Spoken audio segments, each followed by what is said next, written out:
दोस्तों एक प्रश्न था कि 1 से 9 तक अंक भरें और योग आना चाहिए 15। योग कितना आना चाहिए 15 और किसी भी अंक का दोहराव नहीं होना चाहिए। अब योग 1 से 9 तक के अंक कैसे भरें कि आपको बस 9 कॉलम दिए जाएंगे। कितने कॉलम दिए जाएंगे आपको? 9। ऐसे कि 9 कॉलम रहेंगे ये वाले, और जिसमें अपनों को 9 ही अंक लिखना है और किसी भी अंक का दोहराव नहीं होना चाहिए। और चारों तरफ से योग कितना आना चाहिए? 15 आना चाहिए। जैसे अपन इधर से ये 3 3 6 3 3 9, ठीक है। तो अपन इधर से गिने तो भी यहाँ योग अपना कितना आना चाहिए? 15 आना चाहिए। इस कॉलम को भी गिने तो योग कितना आना चाहिए? 15 आना चाहिए। और इसको भी गिने तो योग कितना आना चाहिए? 15।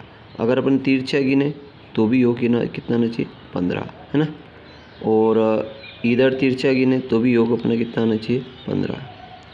इधर गिने, ऊपर से नीचे गिने तो भी योग कितना आना चाहिए? 15। इस लाइन में भी योग कितना आना चाहिए? 15। और इस लाइन में भी योग कितना आना चाहिए?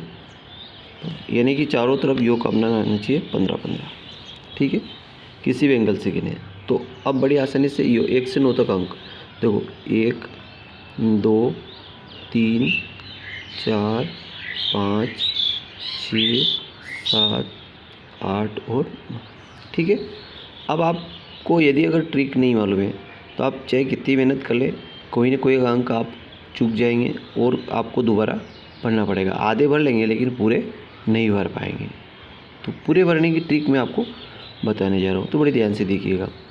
योग कितना आना चाहिए? 15। और जितना भी वो योग दे उस 15 को 3 से डिवाइड कीजिए तो 3 पंजो 15, कितना आया? 5, ठीक है।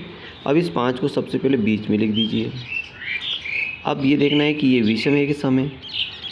सबसे पहले क्या देखना अपने को, ये विषम है कि सम है।